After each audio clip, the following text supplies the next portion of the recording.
Hey, what's up everyone? This week sees the release of a brand new quest into the game called Some Like It Cold.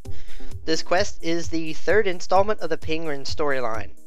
The requirements for this quest are that you must be a RuneScape member, you must have at least level 65 fishing, 56 crafting, 50 construction, 50 thieving, and you must have completed the hunt for Red Raktuber. This quest is a fairly simple quest in my opinion, and for it being such an easy quest, the rewards are quite decent. The rewards for the quest are 1 quest point, 40k crafting experience, 40k fishing experience, 10k construction experience, 10k thieving experience, access to a brand new Circus event, and 2 spins on the Squill of Fortune. So the experience rewards alone just from this quest are equal to a total of 100k experience. In addition to those quest rewards, anybody who completes this quest before the 21st of August will also earn an early bird experience reward, which is 40k crafting experience, 40k thieving experience, 10k construction experience, and 10k fishing experience, which is an additional 100k experience reward. The idea of the quest is to rescue Teddy and Larry from a prisoner of walrus camp, and to do that you'll need the help of Ping and Pong, which are now apparently rock gods. Their outfits kind of resemble Kiss, and yeah, it's kind of I like their outfits, they look really cute. But anyway, so you basically have to locate them and start a riot to distract the walrus so you can get an egg for Larry, and he's apparently for some reason convinced that he's a penguin.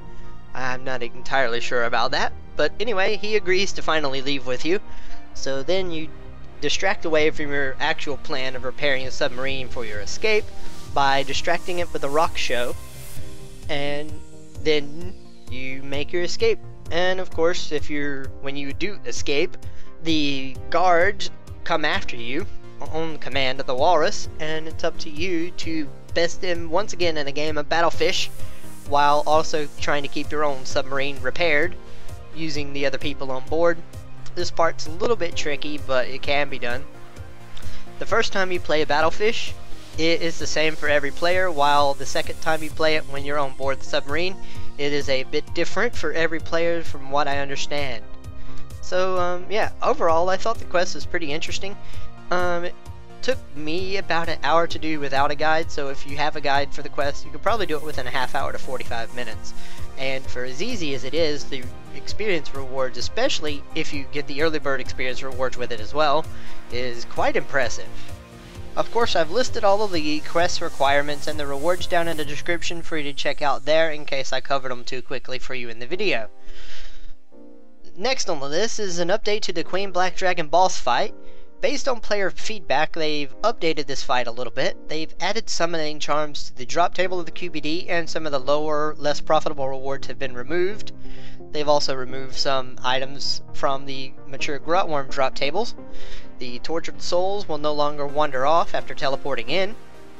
There's now about a 10-second cooldown on the normal dragon fire to avoid unfair spamming of an unblockable attack. There is a somewhere around 30-second cooldown on the Siphon Life attack. Shadow attacks and the summoning of tortured souls can no longer occur within 10 seconds of each other. And the click area on the QBD's Grotworms has been slightly increased, since they were kind of hard to click before with the zoomed out camera. And the click area on the tortured souls has been reduced. The Siphon Life will no longer fill up your screen with a giant click area on the tortured souls, which is all good updates in my opinion. I haven't had the chance to go try them out for myself yet, but they do sound pretty good, and thanks to all the players who had input based on this, especially the 2 they mentioned in the news post, which you can find linked down in the description. The next thing I want to briefly cover in this video is a recent GP duplication bug related to the money pouch and its use within the duel arena and the crucible.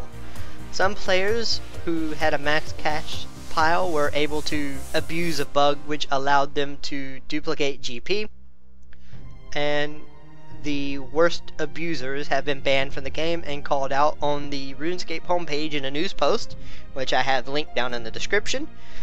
So my only real thoughts on this is it's really sad how people would abuse a bug like this, but at least something was done about them and their accounts were banned, so that's pretty much all I've got to say about that. As far as in-game updates go, the only other thing left to cover is the patch notes for the week, which this week is rather small. There's only 3 of them. These are that the camera now resets correctly when leaving the fight kiln. Players can no longer collapse from exhaustion over the finish line in the head-to-head Gillinder Games race, then proceed to freely walk around the area. And now picking up dungeoneering keys no longer causes the camera to zoom in randomly. So that's, thank God they finally fixed the bug. It never really bothered me that much, but a bunch of people were complaining about it, so at least the camera zoom has been fixed, hopefully. They said this last week as well, and it really wasn't, but yeah, we'll see how that goes. And the last thing I'm going to cover in this video is that new items have been added to the Solomon's General Store, including 10 new shields and weapons, which you can view in Omar's video, which I will link in the description as well as on the screen here. And of course, I would like to take this opportunity to let you guys know that you can pick up your next piece of the tropical outfit for the Sizzling Summer promotion for free now in the Solomon's General Store. It's the tropical top, which I'm displaying on the screen now. And that pretty much covers all of the updates that's taken place this week. If you like, you can check out one of the other 2 videos I have linked on the screen. For more content like this each week as a game update is released, hit that subscribe button on the screen, and if you like the video, hit the like button below the video and leave me a comment letting me know. Thank you guys for watching, and I'll see you next week with the next game update video.